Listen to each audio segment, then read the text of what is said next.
አቤደስ ማለቱ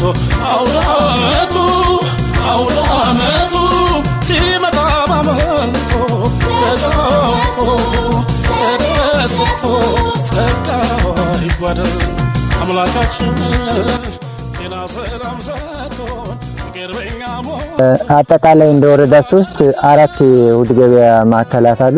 በእነዛ የተለያዩ ምርቶችን አሁን በሰፊው እያስገባን እንገኛለን። ምሳሌ አሁን ሽንኩርት ወደ 720 ኩንታል ነው ያስገባ ነው። እንዲሁም ጤፍ ወደ 600 ኩንታል በህብረት ስራ በሸማች በኩል አስገብተናል። 5000 እንቁላል እንደዚሁ አስገብተናል። የተለያዩ ምርቶች አሁን በሰፊው እየገቡ ነው። አሁንም ቀጣይ ከጋርመንት እያስገባን ይሆነ በሰፊው እያቀረብን እንገኛለን። አሉ ድባብ ቆንጆ ነው። በቆንጆ ሁኔታ ነው እንግዲህ ከአርብ እስከ አርብ ድረስ ነው የሚሸጠው። በዓሉን ደግሞ በተመለከተ ያው ህዝቡን ለማስተናገድ ህብረተሰቡን ለማስተናገድ ያው በጥሩ ሁኔታ እየተሸጠ ነው ማለት ነው። ማለት 40 ብር 60 ብር ድረስ የወረደበት ጊዜ አለ ሽንኩርት። ቀጣይ ደግሞ አሁንም እንደዛ ነው እንዲሸጥ የተደረገው መንግስት የሚያስተላልፈው እንደሱ ስለሆነ ጥሩ ግብይት አለው ይመስለኛል።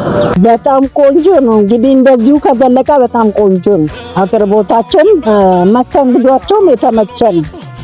እንግዲህ መጨረሻው ድረስ እስከ ቅዳሜ ድረስ ያለውን እንዲህ ከሆነ ጥሩ ነው ብዬ ነው እኔ በራሴ የምገምተው።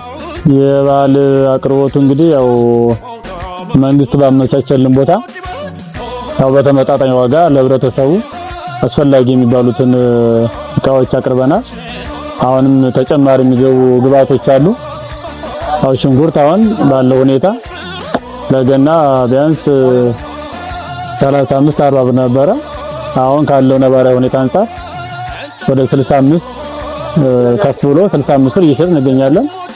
ድንችም እንደዚሁ በተመጣጣኝ 45 ብር፣ ቲማቲምም እስከ 35 ባለው ሁኔታ እየሸጥን ነው። ያው ለበዓል የሚያስፈልጉ ነገሮችን በሙሉ እያስገባን ነው። አሁንም ቀጣይም ደግሞ እናስገባለን። ያው የበዓል አቅርቦት እንደምታዩት ነው። ለዚህ ተደራሽ በማድረግ ያው ሁሉም የምታዩት ዕቃ ያው በየሁሉም አይተም ያቀርበናል። ሽንኩርት አለ እንደምታዩት ነው። የነጭ ሽንኩርት ሁሉም ጎመን ለበዓል ያወቅሰስ የሆኑ አይተሞችን አስገብተን እንገኛለን ነው እንደምታዩት ማለት ነው። ምናልባት ዋጋ ከሌላው አንጻር ሲታየው ሌላ ቦታ በሱቆች ላይ 120 ነው ሽንኩርት፣ እኛ ጋር 65 ብር ነው። ምክንያቱም በግማሽ የቀነሰበት ሁኔታ ነው። ግብአትም አሁን በሰፊው እየገባ ነው። ምናልባት በባለፈው ከነዳጅ ጋር የተወሰነ ጥረት አለ ተብሎ ነበር። ነገር ግን ንግድና ኢንዱስትሪ ፍሰት በመፍጠር አሁን በሰፊው እየገባ እየቀነሰ ነው። ዛሬ እንደውም የመቀነስ ባህሪ ነው ያለው ሽንኩርት ራሱ ከ65 ብር ሊቀንስ ይችላል ብለን እንገምታለን። ምክንያቱም ጋርመንት የተለያዩ ምርት እየገባ ስለሆነ ሌሎችም አሁን ምሳሌ ጤፍ አሁን 600 ኩንታል አለ። ዱቄት፣ ዘይት አሁን 210 ካርቶን ያስገባ ነው። አሁን እየተሰራጨ ነው እዚህ የምታዩት።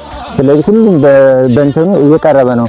ነገ ተነገ ወዲያ ደግሞ የቁም እንስሳት አሁን እያስገባንም ተስፈር እየፈጠርን ነው ያለነው። አቅርቦቱ ያው ከአርብ እስከ አርብ ድረስ ነው። ያው ጥሩ ነው። ሽንኩርት ከፍ ይላል፣ ዝቅም ሲል ደግሞ አንዳንዴ ዝቅ ያደርጉታል ማለት ነው። እነሱም ያው እንትን ነው እንደ ራሳቸው እንደ ህዝብ ሁኔታ ነው የሚያደርጉት ማለት ነው።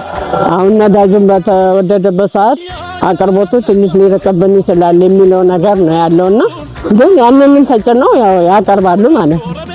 ዋጋው ጥሩ ነው። አሁን ባለው ሁኔታና አሁን ባለው በመኪና እጥረት በጣም ቆንጆ ነው ብዬ ነው። ተጨንቀው ተጠበው ለዚህ ማቅረባቸው ራሱ አንድ ጥሩ ዋጋ ነው ብዬ ነው። ከነጋዴዎቹ አንፃር ያለው አትክልቶች ሁሉ አለ፣ ሁሉም ነገር አለ። ከዶሮ በስተቀር አሁን ሁሉም ቀርቦ ሁሉም ነገር እየተስተናገደ ነው ከተማ ማለት። አሁን ባለው ነባራዊ ሁኔታ አንፃር ያው ተመጣጣኝ የሆኑ ነገሮችን እያገኘ ነው። ያው ማለት ካሉት የመኪናም ጭነት ናፍጣ ምናምን ባሉት ነባራዊ ሁኔታ ከነሱ አንፃር ሲታይ ያው በቂ በሚባል ደረጃ መንግስት ባወረደልን መጠንኛ ያለው ነገር በእኛ በኩል የሚጠበቅብን እያደረግን ነው። መንግስትም ያው ቦታን ባመቻቸልን ሁኔታ እኛም ግብአቶችን እያቀርብን ነው ባለው ነባራ በአየር ሁኔታ ማለት ነው። አየር ሁኔታ ሁሉም ሰው እንደሚያውቀው ማለት ነው። ስለዚህ ባለው ሁኔታ እኛ በቂ የምንችለው ነገር እያቀርብን ነው። ህብረተሰቡም ባለው ሁኔታ እየተገበያየ ነው ያለው። ከሌላ ገበያ አንፃር ያው በቅናሽ ያለውን ሶሳይቲን ተጠቃሚ ለማድረግ ማህበረሰቡን ተጠቃሚ ለማድረግ ከሌላ ዲስካውንት በማድረግ በመቀነስ ያለውን ነገር ለማህበረሰቡ ለባል ተጠቃሚ በማድረግ ላይ እንገኛለን። ከቶች እንደሚያቀርቡ ህዝቡ እንዳይጎዳ የሚል ነገር አለው። የራሳችሁንም አስተያየት እያደረጋችሁ የምትሸጡበት ነገር አለ። መንግስት የሚያወጣው ደግሞ ህግ አለ። በሱም በስታንድ መሰረት ነው እንዲሸጥ የተደረገው። እቃ የሚቀርበው ሽንኩርት በተለይ በጣም ቆንጆ ነው። ሽንኩርት ላይ ያለው ማለት እስከ 60 ብር እስከ 65 ብር ይሄዳል። ጥሩ ነው። ያው ንግድ ጽሕፈት ቤት የሚደረግልን ድጋፍ ምንድነው? ያው ቦታውን አመቻችቶልናል አንደኛ። ከዛ በተረፈ ያው ዋጋ ጥናት ያደርጋል። ዋጋ ጥናት አድርጎ ከላይም በተሰጠው መመሪያ መሰረት እነሱ ያስተላልፉልናል። እኛም ደግሞ የነሱ ዘር ተቀብለን እያንተን ያለነው እያቀረብን ያለነው ከጽሕፈት ቤቱ የሚደረግልን ድጋፍ ያለውን ነገር ሳፖርት በማድረግ እነሱ ያለን ነገር ያው ይደግፉናል ካለው ከስራ ኮንዲሽን አንፃር ፕላስ ደግሞ ሳምንታዊ ገቢዎችን በማመቻቸት ለባል ተደራሽ እንዲሆን ያው የነገር ነገር ሳፖርት እያደረጉን እየደገፉን ይገኛሉ። ያው ከዚህ በፊት ከሳምንት 2 ቀን ቅዳሜና እሁድ ነበር የምንሰራው። ግን ያው ለባል ለማህበረሰቡ ተደራሽ ለማድረግ እነሱ ሳምንታዊ ስራ አድርገው አስቀጥለው ይገኛሉ። ያው ቅድምም እንዳያችሁት ክትትልና ቁጥጥር ባለሙያዎች ናቸው ዩኒፎርም ለብሰው ሰዎች ነበሩ። በየወር ገቢዎች እነሱ ይከታተላሉ። እንዲሁም ባለድርሻ አካላት ስምሪት በመስጠት ዋጋን በቴሌግራም በዋትስአፕም እየለጠፍ ህብረተሰቡ ተደራሽ እያደረግን እንገኛለን። ስለዚህ ጥራቱን በእያንዳንዱ እየተመላለስ ስለምናይ ሁሉም እንትን ግንዛቤ ፈጥረን ነጋዴዎችን በዛ ልክ እያቀረቡ ነው ያሉት።